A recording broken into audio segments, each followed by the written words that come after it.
Look at that. That's some poorly. Some head on it. It's either inexpertly pulled on your behalf, or well, indeed.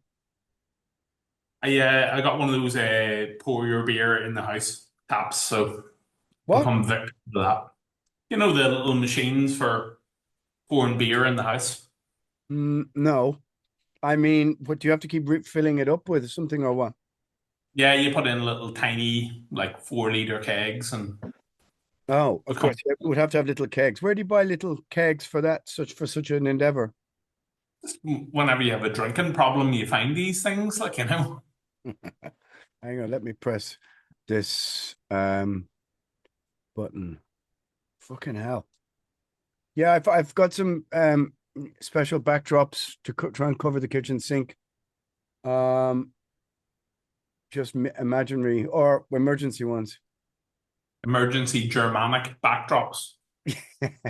Yeah, they do. One guy at some, but that's just sort of how it turned out. They look a bit Germanic, but sure, what can we do about that?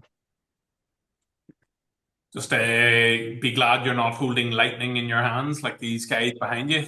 Well, I mean, that's a sort of a kind of romantic trope as well, I suppose. Yeah, well, that's why I should really need a proper. I mean, there could be just a Primordial logo there, but I thought that was a bit eh, meh. So I thought, well, why not hang them up, you know? But there you go. I went to see Spinal Tap there earlier on. Did you enjoy it at least 50%? It didn't make me laugh once, not even Okay. once. Um, All right. I mean, it made me go hmm, a few times, and there was a kind of easy familiarity with it. But it's sort of weird, like it's ruined by constant guest appearances. Like, Yeah, I can imagine, man. Like the whole idea of having Elton John or whatever in it, you're like, or like the trailer was just jokes from the first movie as well, like, you yeah, know. it does an awful lot of stuff, which is just, oh, that's they're playing that bit from the first movie, and I can understand why they went back to it, and the characters, still have an easy familiarity about them, but it's just Elton John doesn't work. Paul McCartney is no almost funny, but again, like I don't know. I was happened to be walking by the cinema and went, oh well, sure, there it's on right now, and it's €10. Um, yeah, well, at least it wasn't 3 hours long or 2 hours 14 minutes long. Didn't outstay its welcome. By the time I was a bit like, oh, this is fucking, eh, then it just was like it was over, and then it finished with the kind of little interviews at the end. But it was kind of like, I don't know, there you go. We should Yeah, have I left can it alone, imagine. really. Did you watch the new Naked Gun? No.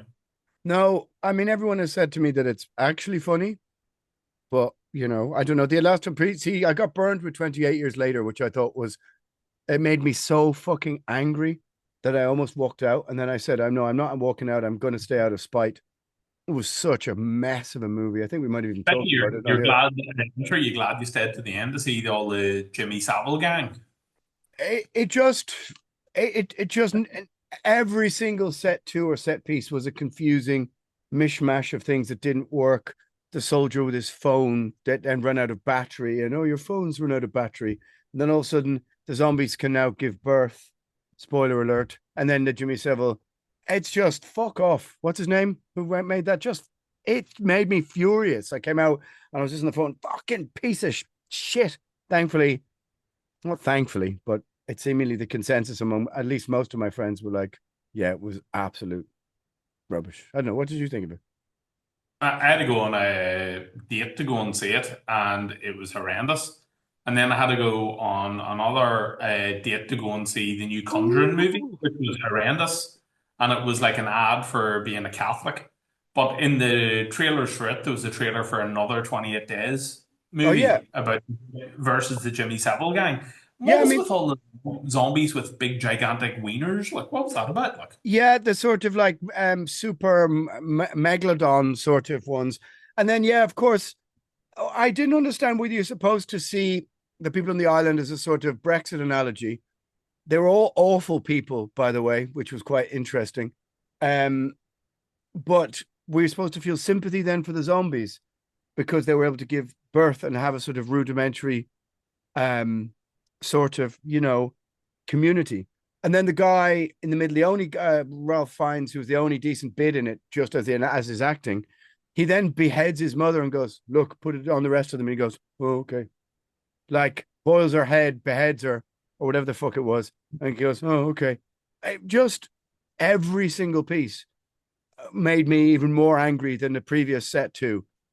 And like just absolute nonsense. All the deer running by the building, which sort of almost knocked it down. And I just couldn't get my head around it. All the characters were dislikable. Did you notice that? It was a very, very shit time to be in the cinema. That must be said. But I did. I failed to understand what point it was being made. I expected a big anti-xenophobic. Everybody who voted for breakfast for Brexit is a fascist, is a crypto fascist. I expected that lecture, but it didn't hit because I don't think I didn't really understand what it wasn't clear that that's what the message. And I thought it was maybe that wasn't the message because I expected that message to be served up by what's his name, the director. I just thought, oh yeah, par for the course. But then it didn't really land, and I thought, well, maybe you're supposed to feel sympathy for the people on the island, I couldn't get my head around it at all. Yeah, I don't know. It still makes me angry. I don't know if there was a lot to get your head around, to be honest with you, man. It was just sort of. But the point. But I think the point was that they were trying to make points with it. Like almost everything, like his dad ended up being, was cheating on his wife, and there was no character who wasn't sort of. I don't know. Anyway, whatever.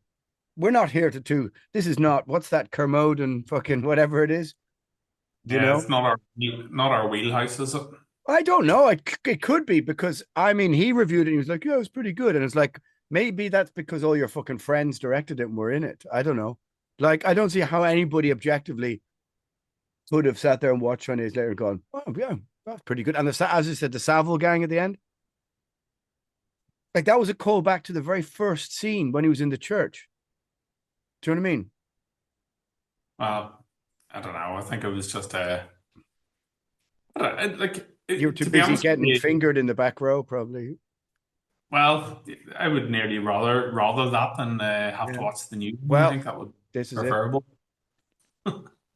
Anyway, we digress because we're supposed to be talking about this slew of. We're not supposed to be, but we're talking about this slew of thrash metal miscreancy that have just been dropped on us for the last 2 or 3 hours now. I've been just listening to new thrash metal albums.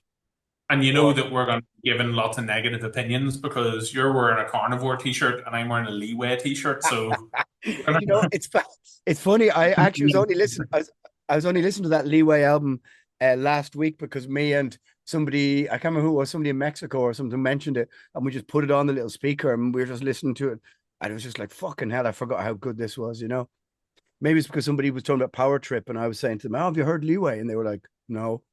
And then I was like, forcing them to interrupt their conversation by making them listen to Leeway, But yeah, it's probably a good indicator of how it's going to go. Yep. Right then. Where do you want to start? I think the most interesting place to start is the new Dark Angel, to be honest, because I've been reading up about this strange record label and all their odd things that they've been doing as well. I don't really know an awful lot about the label. I think kind of people rightfully jumped on them a bit about the artwork. Yeah, it's pretty clear an AI artwork. I mean, yeah. it's not totally. It sucks. Like you could probably do something good with AI, or at least not make it super super obvious. But I think it's like a wee bit of an indicator that that was the level of detail they were going for the record. Like I'm surprised at how sort of. I know untight it sounded, or well, I mean, the label appears to be run by Gene Hoglan and his wife, that Laura Christie woman, the woman who's playing in Dark Angel now. And she appears to have been in Warface and Meldrum and all these kind of crappy bands that are also on Reversed Records, it's called. So it seems to be them sort of doing this, and they represent artists and this and that and the other. And it's based in Winnipeg, Manitoba, Canada. Very odd. I have no idea why, but they made the decision to not release it on Spotify or any of the other streaming services. You have to order it directly as an MP3 from their site, I think. Maybe that's wrong. And I don't know. I haven't seen a vinyl or a CD yet. In fact, I didn't see it at any stalls that I've been at all summer. Again, I get it. Spotify sucks, but it's just sort of cutting off your nose to spite your face, isn't it? Yeah, well, like, the way I kind of look at Spotify is it's the same as radio. If people are listening, it's a good thing. And like Yeah. if people like it when they listen to it and they want to buy it or engage with the band, then great. But I don't know. Like I think in some ways for Dark Angel, maybe if this one goes a bit under the radar, that might be a good thing for them. But I mean, did you watch the fucking YouTube documentaries? They were like super, like this is the greatest thing ever. We're here to kick some ass, kind of like a very I don't want to be sort of oddly disrespectful to them, but like there's so much stuff about Jim Durkin in it and this and that and the other. And I mean, you have to kind of, how can I say it? It took them so long to make an album between Time Does Not Heal and this, and the band wasn't really that relevant to fans, of course, Durkin dying and everything, but it's not the same as like Alex Skolnick or something dying, or do you know what I mean? Like they seem to have placed this, do you know what I've thought of it? It's like when fucking Brazil lost 7-1 to Germany in the World Cup and they were all holding up Neymar shirts and you're like, mate, come on, guys. You can do this without Neymar. That sounds awfully disrespectful. I don't mean that at all, but like in that to sound like that, but I think as well there was a thing where did that sound really heartless and I don't know. Towards Germany or towards Dark Angel? Either or Neymar even, or Jim Durkin more specifically.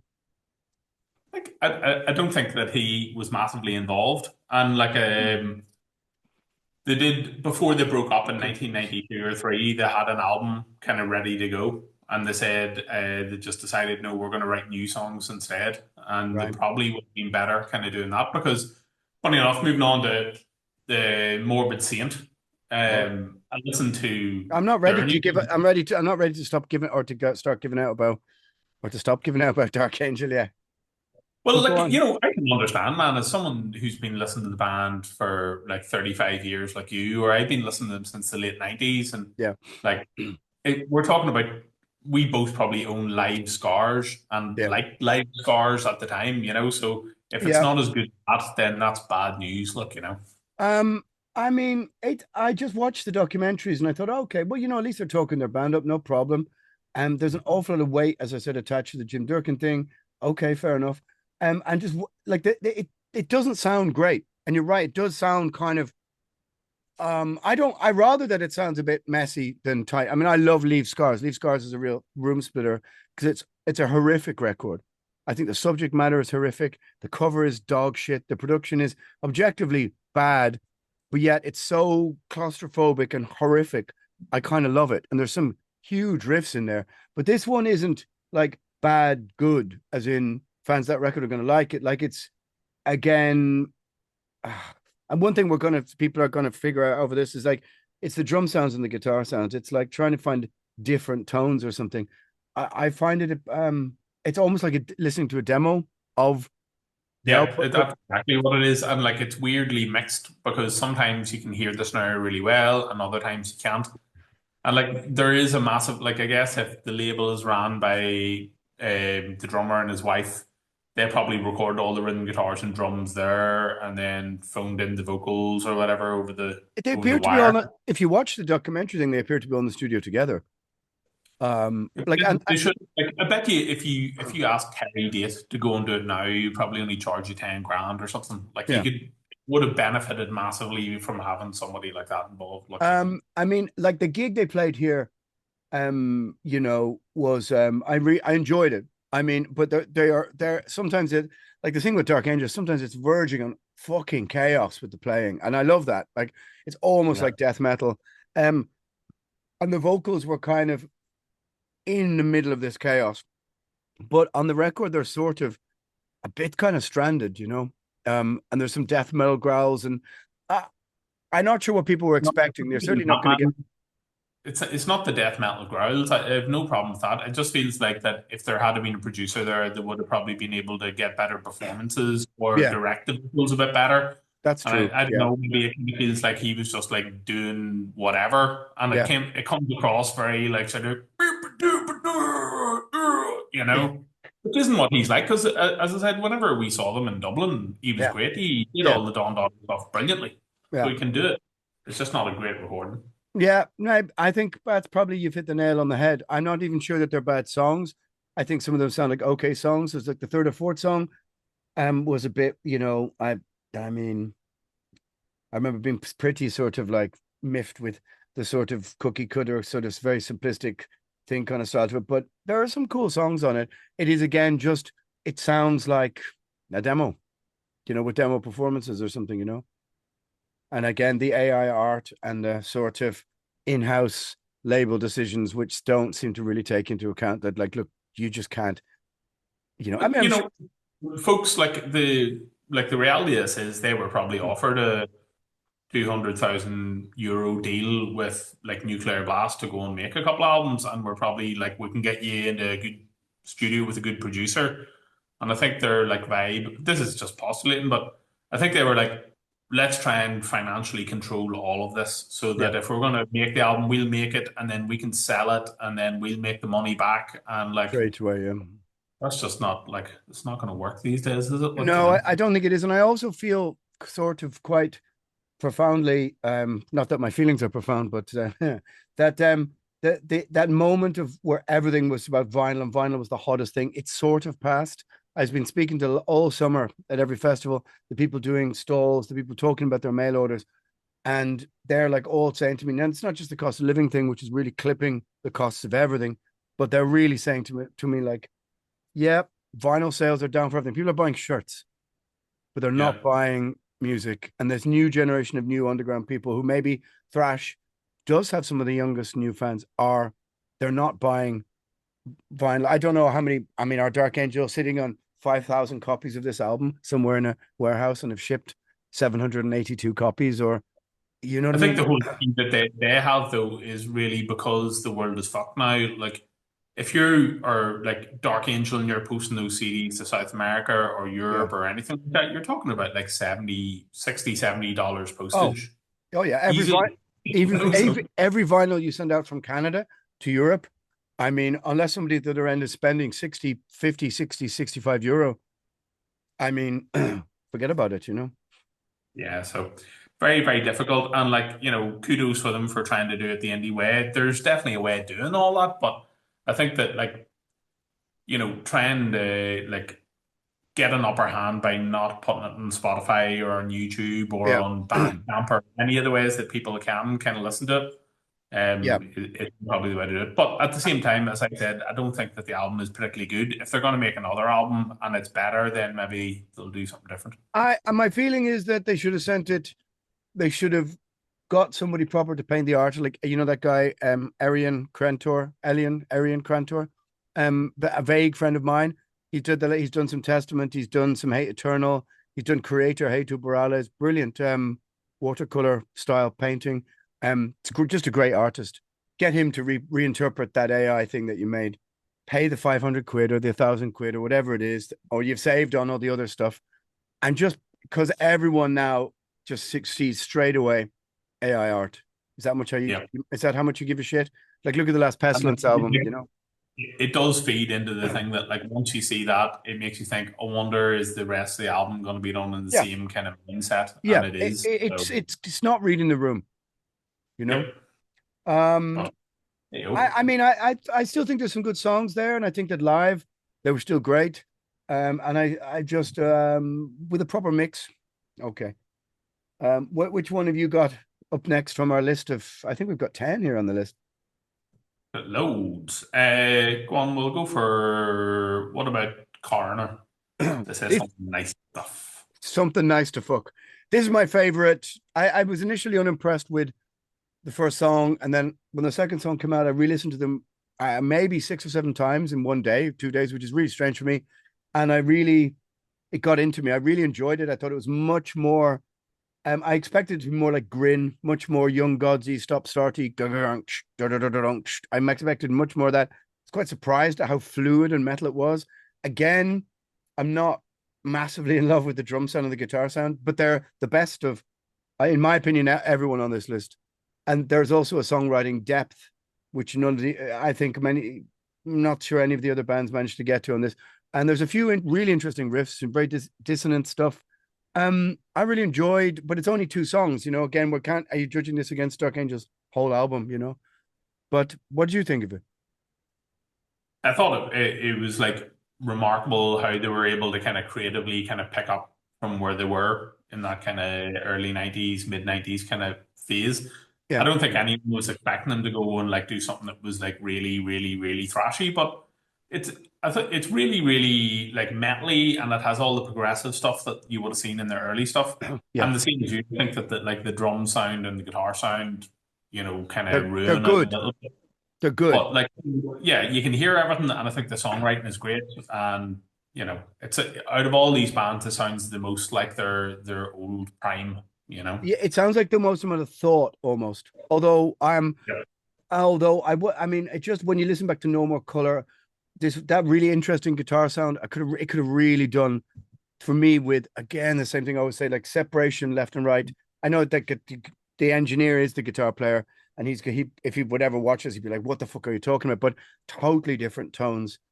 I'm just so tired of like everything having the same tone, you know. But I guess it's not 1990 anymore. But I was really, really pleasantly surprised with the Coroner. I thought it had vibrancy and energy to it, you know. Yeah, it did. And like for something that was a sterile production, like where they were trying to make it sound super tight and super clean and clinical, it also sounded, as you said, quite vibey and Yeah, roomy, which is it's actually quite similar to the Testament, which I was really surprised by as well. yeah. What's you go first with Testament? I mean, that's Well, I haven't engaged with them in a long time just because, mm, I think that like they got into a kind of thing where Chuck Billy was so into the kind of Rory voice that they were losing a lot of their kind of musicality. But something actually that I want to bring up about the Testament thing is if you look at the amount of attention to detail that they put into the singing and the vocals and all yeah, that, it's like literally half the mix, you yeah. know? And like it's like the whole identity of the band is in him, whereas like with Coroner, the singing has always just been the kind of thing where it's like, well, there has to be singing, Yeah, so I'm just going to finish out, so that's true. this the Testament, I was really surprised by how good it was, Yeah, and how and the it was blast kind beat on the second song, the AI song, pa, pa, pa, pa, pa, pa, pa, pa. It's like, okay, right. I this when I first played the Testament, the first thing that hit me was like, oh, there's a pretty good drum sound. This has got room. It's got what's one thing that drives me mad about modern thrash is there's no air at all. I was like, oh, here's a room where you can hear it that like fucking Max Normany almost fucking snare and open toms. Not quite that good. It's not quite Countdown to Extinction or Euthanasia, but it's not. I was quite impressed, you know. And the second song has fucking blast on it. I don't know who's that playing in Testament now. I mean, is that Gene Ogden? no, it's just some young dude. Oh So it right, is. not John Dett or no, I don't know. Oh right, okay. Well, whoever he is, I thought that blast beat was quite interesting, and I'm not the biggest Testament fan in the world, but I thought this was one of the better of the 10 offerings. They're playing it here again, aren't they? I saw it popped up again in my notices that who they playing with?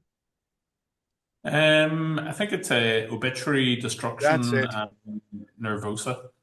So it is. It's in the Olympia, which is a nice venue, you Yeah. know. Yeah, hugely overrated Nervosa, but sure. Well, not rated by me, but anyway. But yeah, like regarding it, just to finish on Testament, man, I think that like they're a band who've like done really well in trying to get the stuff that people like about their band out there, as in Chuck Billy's voice is such a part of the sound, or Alex Skolnick's guitar, Yeah, and they do give them this huge space to do, to solo away and everything, yeah. Again, I would like a slightly different tone to everything, but you're sideways. What happened? My life. Oh, there you go. What did happen in your life? Yeah, the light in the window behind you, that's a nice touch. Yeah. It's giving me the Halloweeny buzz that I need for talking about Hellstar, isn't it? Yeah, I mean, Hellstar, not really thrash metal, but sure, look at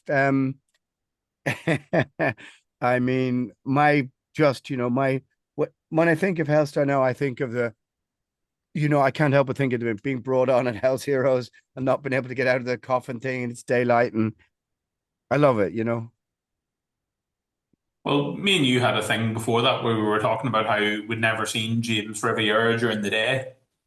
So it added plausibility to his vampirism I have until, actually seen him twice during the day, and each time he was dressed as a vampire with like little teeth and little glasses, and he was actually talking to people in a vampiric way and drinking a sort of. So I mean, maybe he's whatever that sort of defect that didn't allow vampires out during the day. He's just silently, you know. I suppose they're from Texas, aren't they? So like he's going to have some sort of sun resistance anyway.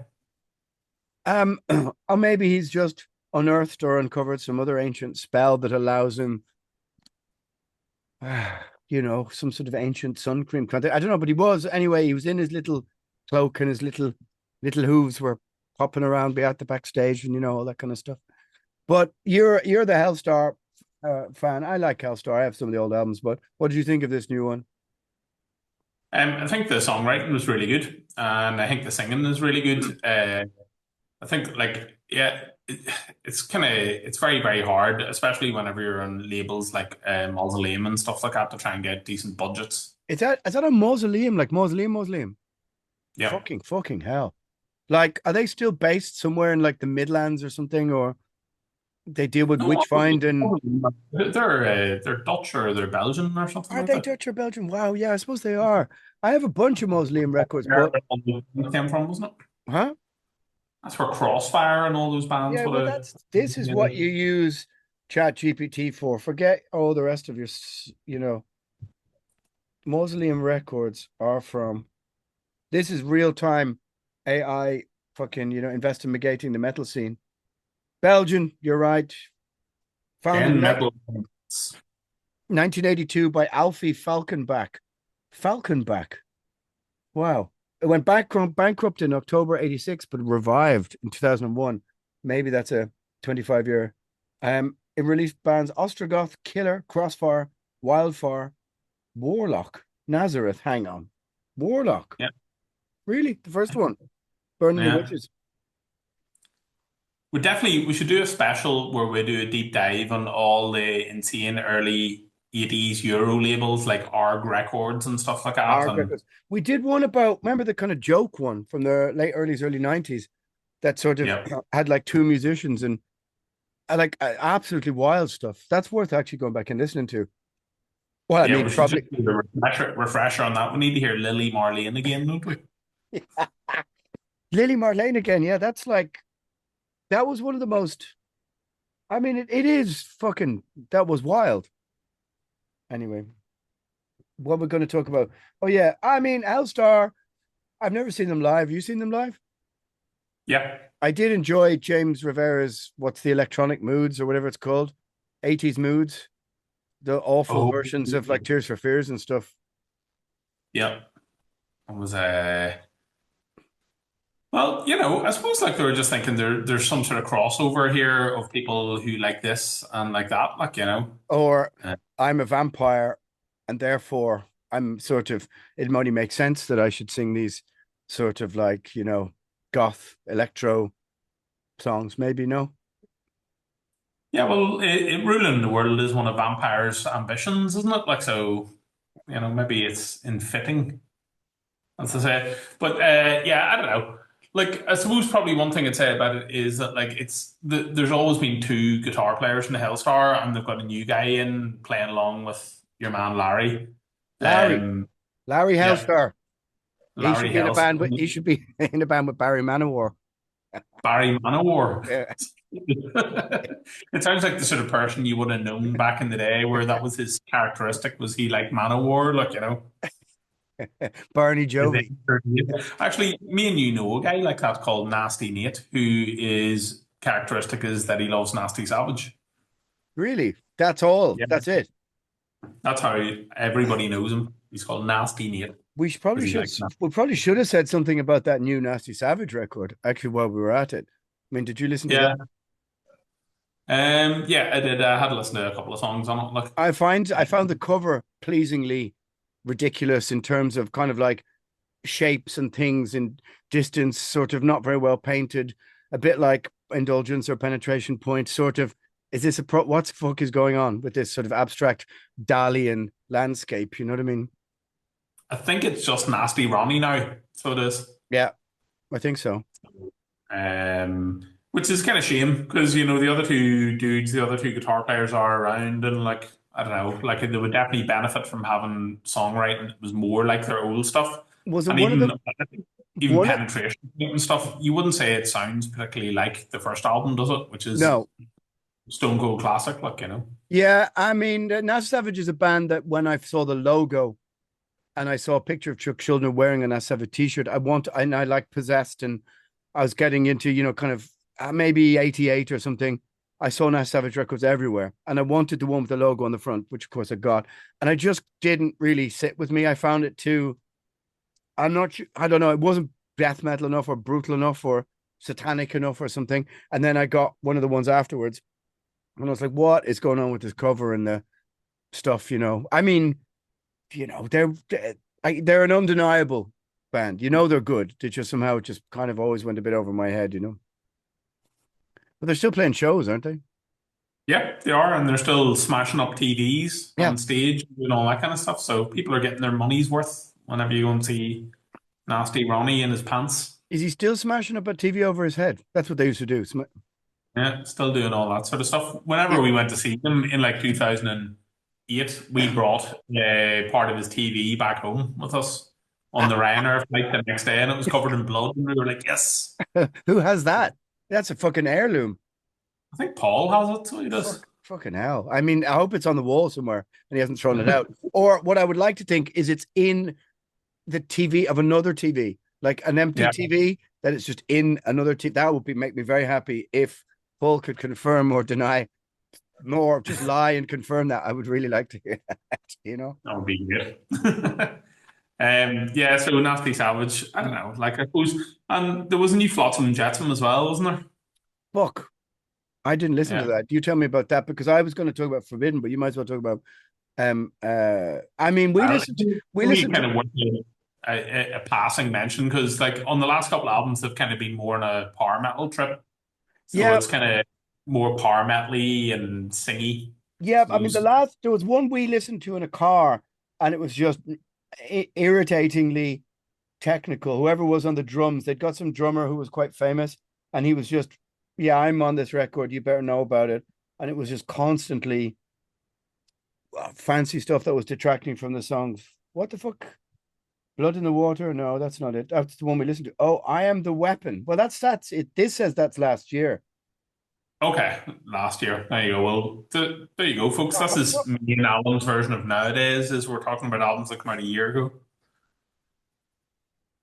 I mean, it again looks like an AI artwork. Guys, you got to stop that because older fans might think it's, I don't know, they may not really recognize it, but if you want to have Like, speaking of somebody who's in a band who have like a really naff mascot, I think the idea of them using that guy from the first record is kind of ridiculous. It's the same as Exodus have brought back the dude, with the bowling guy. Do you remember him who was on the cover of their records for a little while? the what guy? He was like a dude who had like red hair and a Oh melted yeah, face. fuck off. Yeah, What's he back for? he's back. What? What's he doing? What is he back? He's back on a shirt. He's back on a shirt or what? I don't know. He's been on all their posters for tours recently, For and fuck's sake. etc. So I remember him from I mean, where did he appear for? All Good Friendly Violent Fun or something? I don't remember yeah, him being on the albums from the 80s. no, he's on that era, that kind of era of Ugly Kid Joe type dude. Fuck's sake. Did you I don't know if it's so long since we did one of these. I don't know if we talked about this. Did you get any insight into what happened? Like Exodus just went, yeah, enough of Sousa back with Jukes kind of thing, or what was the fucking story there? I think they were just like, we don't like this dude, and he's annoying, and he's hard to get on with. So Yeah. let's not do that. Like, He looked like he went on the Ozempic, old Sousa, little bit there, you know. maybe he did. But like, I don't know. See, strictly speaking from a I fan mean, point of view, it went from a thing where I was like super happy that he was back in the band on that album they did yeah. was kind of good, Well, the and then blood the in, last, blood in, blood out. yeah, and then they did that last one, which Yeah. was not good, and his vocals were horrendous, and you were just like, Yeah. okay, I'm And happy to see him go. he also started to wear like an overfitting, oversized beanie on stage. I would have thrown him out for that, to be honest with you. But you know, That and I went back and listened to the Duke's albums. Actually, I had a big conversation with a fucking thrash metal kid in a bar here at some gig, and we're arguing about all those records. And I was like, all right, I'm going to go back and listen to Atrocity Exhibition. And of course, they're all too long, but I was like, okay, fair enough. There's some good things here. I get it. I'm not on shovel headed kill machine again. That's not so good. But I thought some of the Atrocity Exhibition ones were pretty good. Yeah, there's definitely some good riffs on those ones. But Um, it's hard for if I'm gonna be your demographic, don't call your album shovel headed kill machine. You know what I mean? what about the new Forbidden tune then? Okay. Um, I mean, sad to say, didn't like this much. I thought the drums, the snare, guys, so pock, pock, talk, talk, talk, talk, so overbearing and just so constant and so the whole thing was just so typical of all the things I don't like about modern thrash metal. The song I thought seemed to be pretty good. The singer, of course, is very good. The riffs are, I mean, look, they're pretty good, but I just thought, again, just overbearing drum production, small guitars, very similar sound. I don't know. I mean, I they were very good at Rock Hard. They played right after us. Very nice guys, and I really wanted to sort of like it. And the new singer killed doing the old stuff, which is fucking hard to sing. I don't know. What did you think of it? I thought his singing was definitely the best thing about it, probably in the sense Yeah. that like he'd be able to really kind of challenge uh like the old vibe. I thought anyway, Oh the yeah, Rust vibe. without a doubt. Yeah. Yeah. So that was really, really good. And I thought the guitars were really cool. One of the things I really liked about it was that it was in standard tuning. Like, it had Oh, okay. that kind of bright sound that you get with doing things in standard, Right. Okay. which was I hadn't noticed that, but now that you say it, but do you get what I mean, or is that just me being unfair? I just felt it was just why can't bands just use a natural sounding drum kit? It's not he's not it's like not replacing every hit, so it's the same volume. It just seems like so unnecessary for me. But it's probably something to do with money as well. Like, that you don't have like a week to go and do it, you know? you can get good sound, good drum sound in an hour or two. You don't need to. You just get good drum kit. But look, I don't know. Maybe I'm being unfair.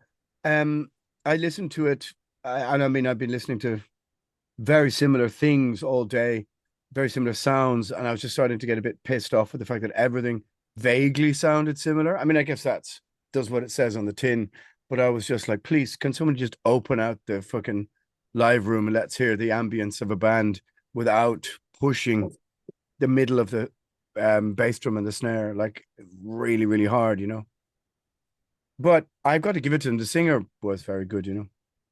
Yep, Is this 100%. from a new album or something? No, I think it's just a standalone thing. Right. Seems like a good idea these days. Make a single here and there, try and push the algorithm a little bit. Yeah, no, it does. It seems like that's what everybody's kind of doing these days. But I didn't like. I thought your man's singing was generally very, very good, but I didn't Yeah. think that like he does a kind of Rob Halford thing as well. Did you hear that? Yeah, yeah. I didn't think that was particularly in keeping with what they usually do. Like, but I don't know. But yeah, I mean, Forbidden used to do that every now and again back in the day, didn't they? He used to fucking let go, let rip with a few. I can think of Eyes of Glass and stuff and Walking Through Fire or whatever. I don't know. One of your suggestions was Warbringer. First thing I noticed about this was that the cover looked like In Flames, The Jester Race or something. or it's a very similar kind of vibe to an In Flames album cover, a sort of kind of dystopian castle world in the distance with a like you're driving it up to it in your little car, your little scooter or something, you know. Yeah, and I think their last album had a very similar kind of thing going on in the front of it as well. So, Okay, well, um, tell me something about what you thought about the music then. I thought it was very good. So it is. Yeah, I think that like they kind of know that there's no point in trying to just sort of doing an 80s thrash only thing, and they sort of incorporate quite a lot of sort of Gothenburgy sort of stuff, you yeah, know. yeah. So I think they have like a very, very big crossover with people like that. Like, you know, they could go on tour with Decapitated, or they could go on tour with like, you know, Septic Flesh and probably get on great, you Yeah, know. I didn't mind this. It was your recommendation, and I mean, it's after four songs, I was a bit like five songs, a bit like, okay. Um, it's missing a certain, well, for me, nastiness, but then again, almost everything is, so that's not really a negative comment to a Warbringer, you know. One thing I I think noticed about almost all of the bands I've been listening to, they're all sitting between like 10, 15, 20 to 60, 70, 80,000 monthly listeners. And then Testament goes 1.1 million. 1.1 million. It's like, yeah. okay, really? I remember doing, sometimes I'm so, obsessed with numbers. I would go around bands in different genres and check their monthly listeners. And I was like, Testament, and even before they released this new stuff, there was one moment where they were at like something like 2 million. I'm like, Megadeth are at 2 million. I thought, that can't be right, can it? But there you go. Apparently, they're like 950,000 more people listening to them, 960,000 more people a month than almost every other band on the list. It's and like it for me, I was would have thought, oh, they're of a similar size to kind of Overkill or Exodus, but they're definitely twice as popular, those kind of bands, like, wouldn't You, they be? I mean, do you think so? I mean, yeah, I think they're more popular than Exodus and Testament, but like, I don't know. It always struck me like that's a lot of fucking people. Do you remember we were doing this one day and we're like, and Heathen had like 200,000 monthly listeners, and I was like, that can't be right. Maybe there's a lot of heathen fanatics out there, a lot of heathens in the crowd. Yeah, well, I guess like Testament. would put them in that bracket, same as kind of Sepultura or like Suicidal Tendencies, where they have a big listenership that wouldn't necessarily just be thrash fans, you know? Testament 1.1 million. Suicidal Tendencies 806,000. Yeah. What about Um, Exodus. This is fucking real time searching. 440,000. Exodus 440,000. Who did you say? Overkill. This is great podcasting. Overkill 188,000. um, So that's not a thought. What about Sepultura? They'll be up there. that's got to be like 2 million or something. Sepultura, yeah. 1.8 million. Okay. There you go. Still popular band. Yeah, well, I should probably stop doing that. Um, Yeah, we can go back to the list of bands who are unpopular, such as Morbid Saint. What did La- you think I of mean, Morbid Saint? Laz Rocket still have 30,000. Fire in the Hole has 2 million listens. Fire in the Hole, and the next song or the next, right? This is why sometimes every now and again I get a bit suspicious. You have one song from one album which is almost 2 million, and the next one is 200,000, and the next one is 144,000, and I'm going, what is going on? Is there some Well, art I'm farm such a lot. somewhere just playing Fire in the Hole over and over again? I'm such a Laws Rocket fan that I remember looking at this about a year ago and it was at 6,000. So my honest hope in the world is that there's been a revolution among the youth of people who like Laz Rocket and they're like Laz Rocket or the business. A rocket revolution. Yeah, I hope. I bought Annihilation Principle when it came out, and I liked Fire in the Hole, but there was certainly sure they were trying to follow that sort of Exodus barrier thrash thing, weren't they? Because they were a bit more of sort of glam speed metal on Nothing Is Sacred and stuff. Yeah, the albums before that, Know Your Enemy and all. Know Your Enemy is the best one. It's great, but yeah, I suppose like kind of same as Metal Church, they just kind of got shoehorned into kind of doing that kind of thing, didn't they? A little bit, look.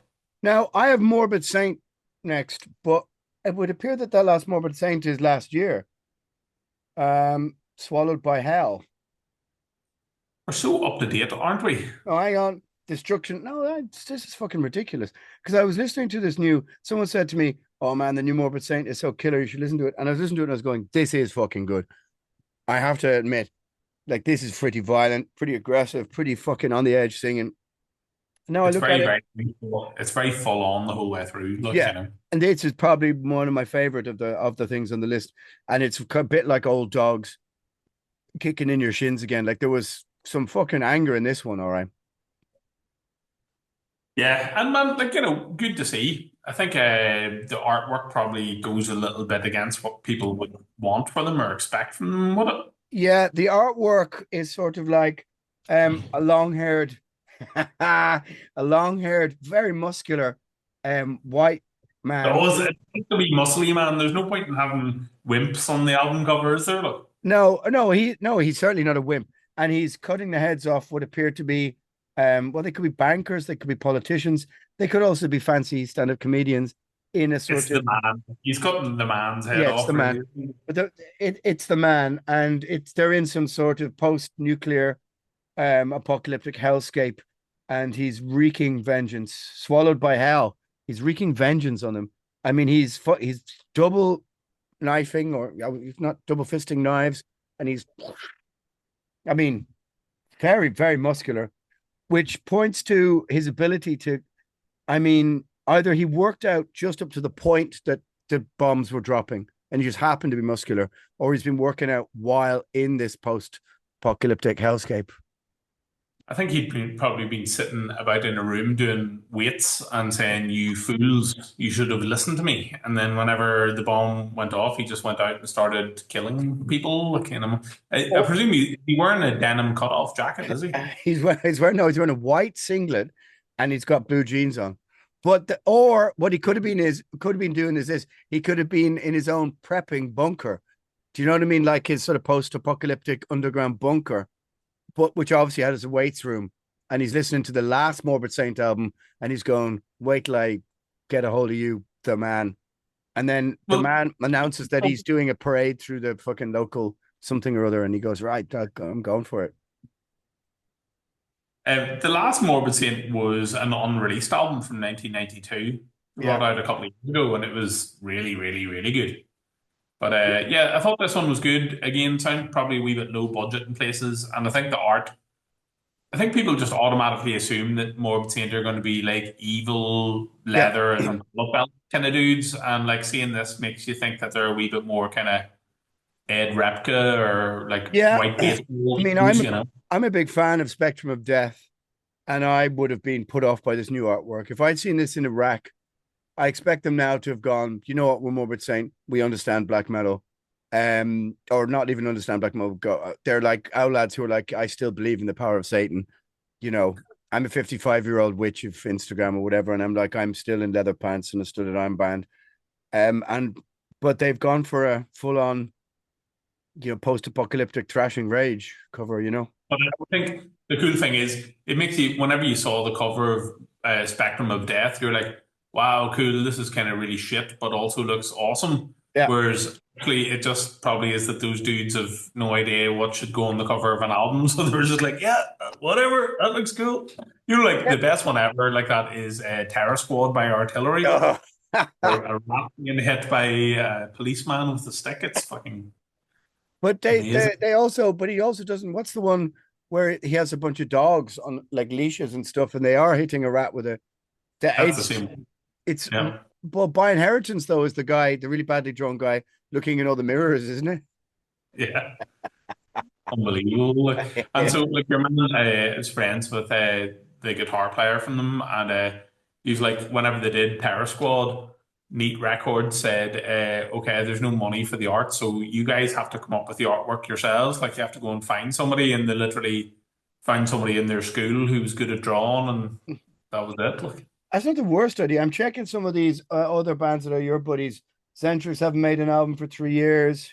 no, What? Centrix had a new album out recently as well, so that is. Who? Centrix had a new album out recently as Says well. 2022 here. Oh, maybe it is it? They have 25,000 listeners, whereas Zentrix only have 2,000. I don't see any new Zentrix albums. So your lads are blown out there.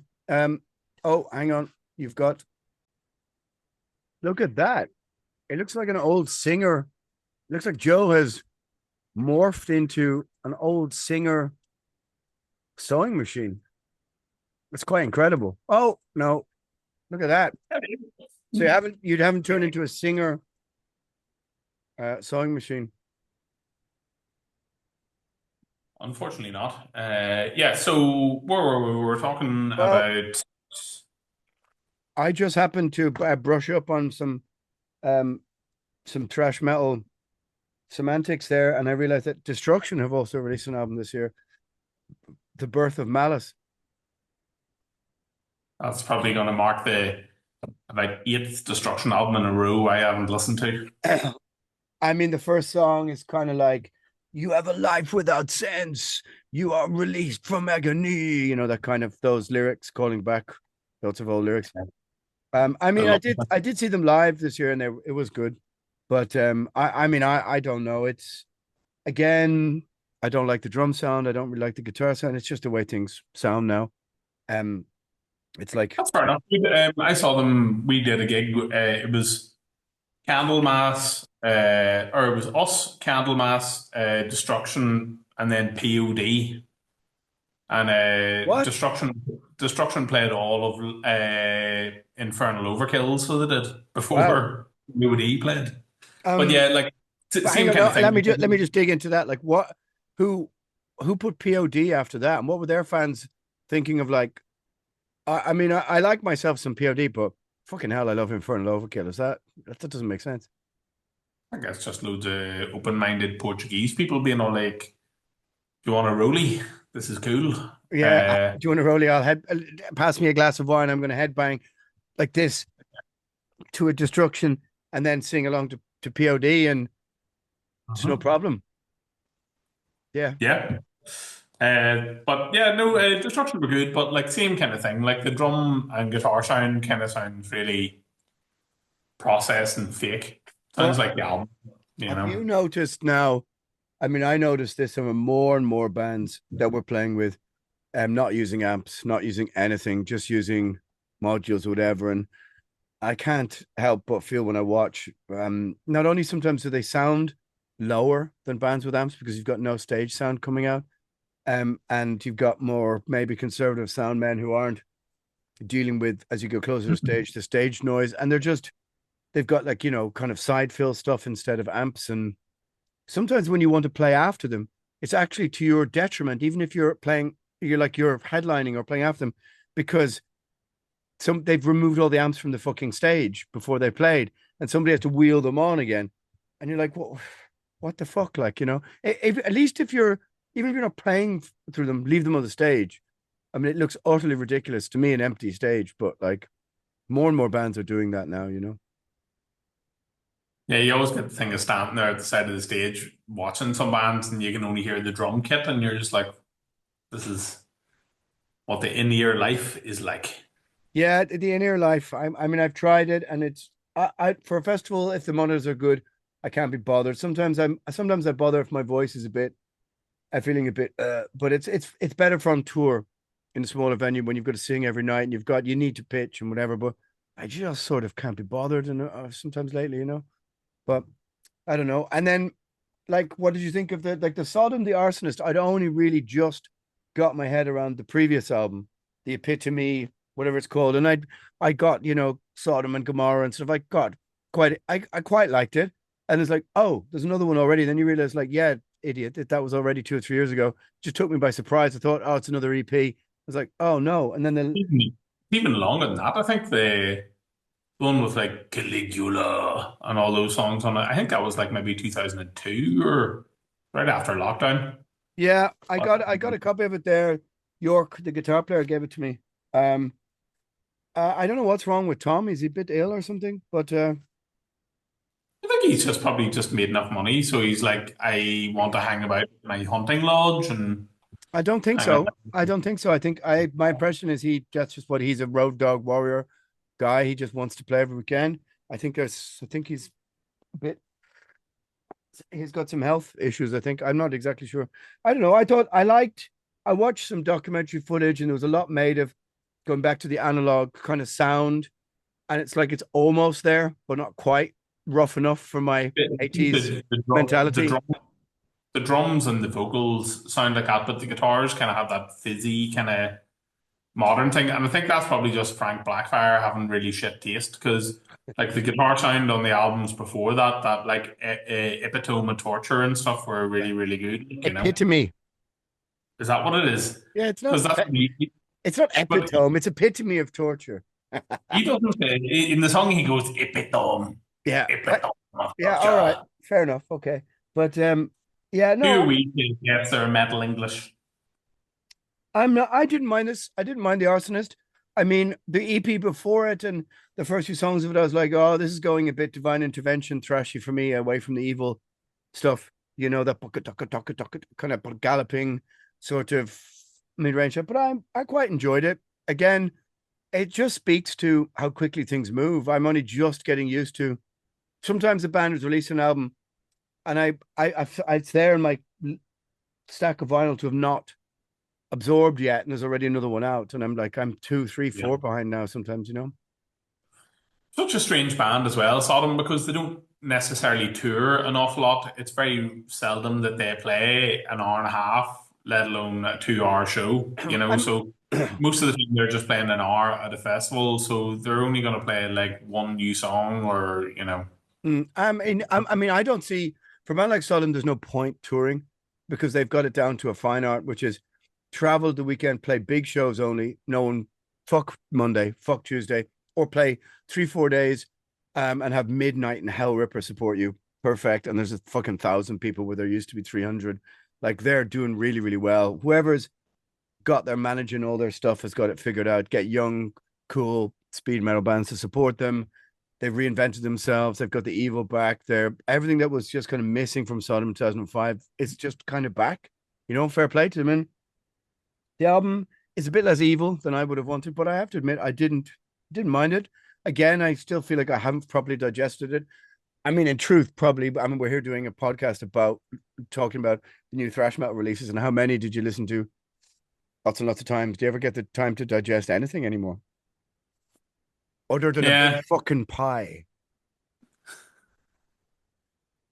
A big gigantic ham pie. That's right.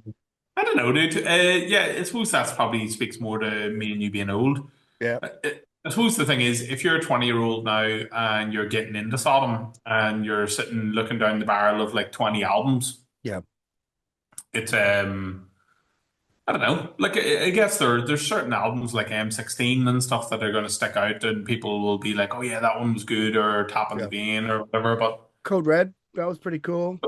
I couldn't imagine that people would not really take it, you know, chronologically with Sodom. Like you'd probably say that their 80s stuff is really, really good, and then the 90s stuff a wee bit less good, and then They come 2000 back. stuff a wee bit man, you know. Yeah. The mid 90s. I mean, you saw Atomic Stife died there He recently. did indeed, yeah, of Living Death fame. Living Death fame. I'm never huge as Living Death fame, and I don't like the Sodom albums he played on either. I thought they were kind of shite, to be honest. Which one was he on? Masquerade and Blood, maybe, and It was even on that. I was. What's the one with the two bellies? I think that Till Death Do Us Unite. That's could be it. Yeah, I think he played on that one. Always had his hi hat way too high for me. But anyway, Yeah, I'm but you know, speaking ill of the dead. I am. it's fucking mad, isn't it? The way some of these bands like Sodom have nearly a Spinal Tap-esque attrition rate. You know, like I think he's probably like the sixth or seventh guy in Sodom who died. Like, you know. Well, I think he's like that's true actually. There's some bands that seems to be something of a there seems to be some kind of gypsy curse about them. But Sodom have had about what, 50 members or something? Must be. Lots. Never forgetting the most classic member of Sodom of all time is their original drummer, who was a blind dude called Bloody Monster. Bloody Monster. Oh yeah, Yeah. he was kind of partially sighted, but going blind, wasn't he? And Yep. he had to be kind of set up a certain way behind the drums. I think if Stevie Wonder could do it, I don't see why bloody monster can't do it. And also, like, probably has to be one of the best stage names of all time, isn't it? Like, What strikes me about that story is a lack of application to the process from Bloody Monster. If he'd fucking been maybe had a bit more patience, do you know what I mean, with setting everything up the same way. I mean, Bloody Monster could have been a a household name. that's it. Just like Witch Hunter or like Blackfire or any of Yeah. the other cool dudes. I love, like, do you think, like, whenever Frank Blackfire left and they got like Michael Hoffman or whoever came in next Oh on yeah, yeah. guitar? So, like, what way can we evil up your name here? Like, could we call Yeah. you Michael Hoofman or something like that? Or, Hoofman, not bad. Cloven Hoofman. That's not bad, is it? maybe we could start a petition to retroactively change the credits. I'm better off dead to call him Michael Hoofman. I mean, I would be behind that. That's a petition that I would actually sign. I would want Cloven Hoofman though, Michael Cloven Hoofman. Yeah, yeah. It's one of the things we loved about Sodom. Whenever we got into them as kids, like, we were like, it's so cool that back in the 80s they were all called Witch Hunter and Yeah, all these kind of cool names. totally. And then whenever we got like one of their new albums, they were called like Bobby and Tom and Yeah, I'm not into it. whatever. It's No, grand. you've got to keep the got to keep hunting witches and stuff. What have we got? We've got your hair farmer band next to you put into the list, Void, which sounds like Boy. sounds like a doom metal name, and I can't believe there isn't another Void. There has to be a doom metal Void from like Japan or something, or like Funeral Doom or something. Must But be many, many voids, surely, but these guys seem to be doing pretty okay for themselves, don't they? yeah, I mean, I listened to it and it's very like, I mean, they look like the back of Refuge Denied by Sanctuary. There's a lot of hair going on, a lot of hair farming. And Um, lots of very, very pointy looking white guitars. yeah, there's quite a lot of bouffant sort of hairspray kind of fringes, no problem. Sort of athletic waistbands.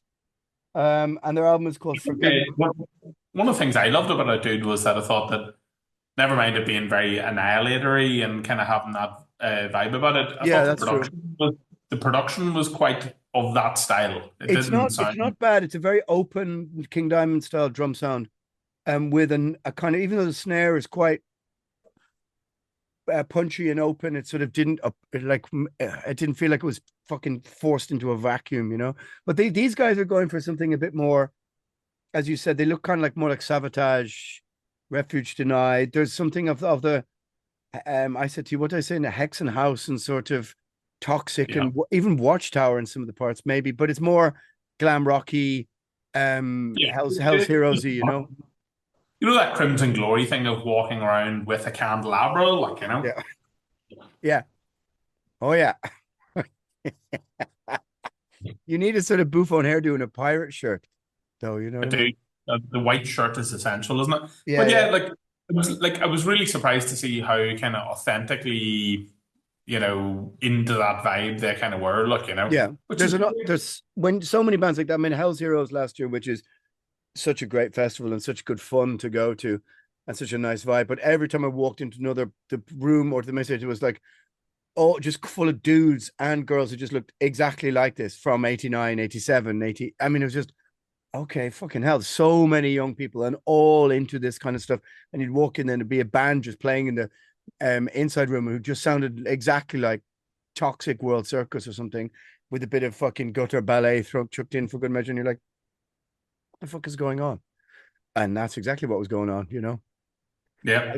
But I can't rock a pirate shirt or a candelabra anymore. So my days of piracy are probably this kind of, kind of. I think that you would be brilliant in a pirate theme band. Like, we need to reclaim pirate metal from all those horrendous Hailstorm bands Right, right, for a running wild style band. And the whole idea could be that you have got a black pirates bandana on and an eye patch and you have a sword. right. And you can say, A cutlass, you mean? anyone who comes within 6 foot of me, I'm allowed to Right.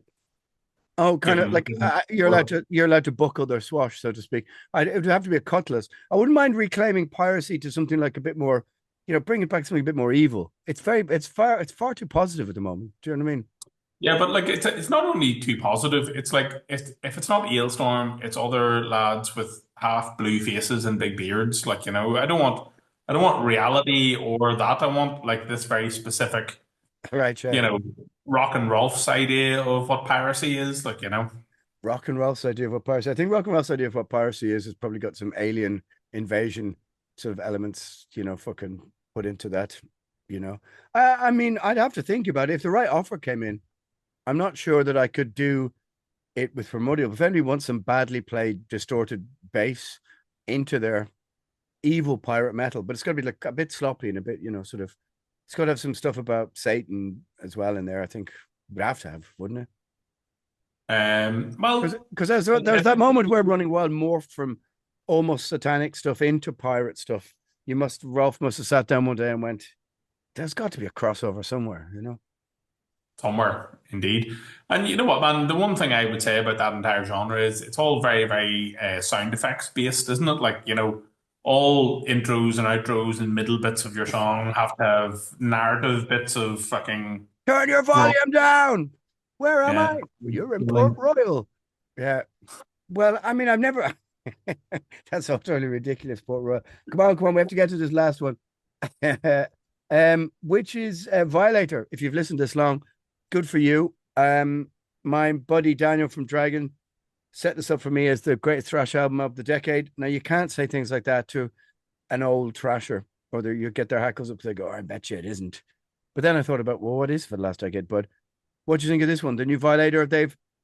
There's evil artwork. They've eviled up their logo. They're trying to Yep. be a bit more serious. They've gone black and white. Well, I think they're always super serious. I don't think they ever really, like, apart from having nuclear songs, I think they've always been super political and stuff. But This, like, yeah, they've but gone like very, very black and white and kind of like, black and thrashy looking anyway, like, yeah, the logo's blue, or there was red, and the artwork is sort of blue and black, and it's sort of there's lots and lots of sort of schizophrenia style kind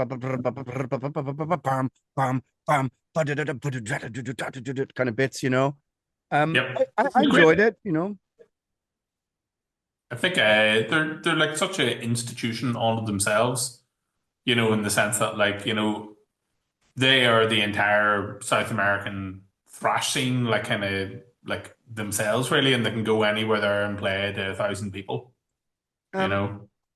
there's a few other bands. There's a band called Nuclear and a few other things I've seen and heard, Yeah. but I mean, they have a sort of DIY integrity to them. I have to admit, I bought the first album when it came out. Didn't buy another one. Didn't really follow it. One of them used to live here for a while. Used to live in Dunleary, the guitar player. Used to have the odd meet up now and again at some gigs and stuff. I enjoyed it. I mean, I haven't had the full time to digest it. I did find that I would have liked maybe a bit harder vocals. And the snare is a bit again, but I did like one of the things every song in Schizophrenia opens with a dun killer riff and then dun dun dun dun dun and then comes in with the beat. I always loved that. I always wanted more of that in Primordial, but sadly our boat sailed off in a different direction. We went in the totally opposite direction, unfortunately. Yeah, no, those and then down. I always wanted more of that. And yes, we sailed off in complete. Yeah, we went off to the North Pole or fucking Greenland or something rather than going to the Caribbean. Yeah, well, there you go. But Yeah, well, man, like I think Violator good, the Warbringer was good as well. yeah, I think there is like a decent spread of like there's some of the older bands like Testament, Morbid Saint, and Sodom who are doing stuff that sounds really good. yeah. I mean, I And couldn't then even deny. Even when I listened to Destruction, I was just like, yeah, it's got energy. It's got its punchiness. It's whatever. I don't know. I mean, again, my head was a bit fucking fed up now after a whole however many hours and a whole day or two of just vaguely similar sounds. Like I wanted the Dark Angel to be worse sounding to make it more interesting, to make it more obscure and darker. It was like it was neither good 4 out of 10 or killer 8 out of 10. It was like a meaningless 6 out of 10. Do you know what I mean? Like it needed to be more evil, or that's the kind of way I look at it. For me, the Coroner was the best thing of all the new ones that I heard. But in general, not bad, you know. Yeah, and like, there's definitely been worse crops we could have been talking about. Like, if you think of stuff like even some of the bigger bands, like the last Megadeth or last, Metallica or Slayer, even, like, there's a lot of stuff where you would say this isn't even remotely like their good stuff, where stuff that we're kind of criticizing, like Forbidden or even Hellstar, it was more to do with saying, yeah, this doesn't really sound like, Mm.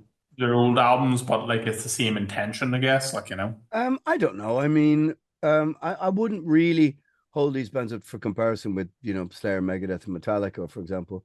I mean, exactly.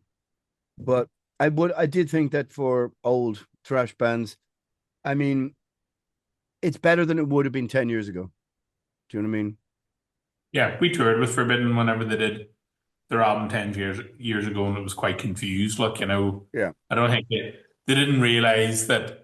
I think they thought because it was a thrash revival and they could go on tour, then they could make another album like Green, or not Yeah. like Green, but like with still a significant amount of that kind of influence on the go. Yeah. And like, I don't think people were really sort of very interested in it. Look, Yeah.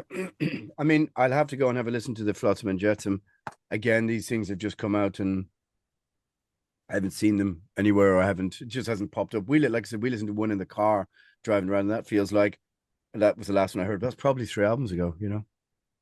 probably is donks ago. I guess it's a funny one as well, man. Like, you definitely have points in time with bands where you'd say, oh yeah, like these were the albums that I really connected with.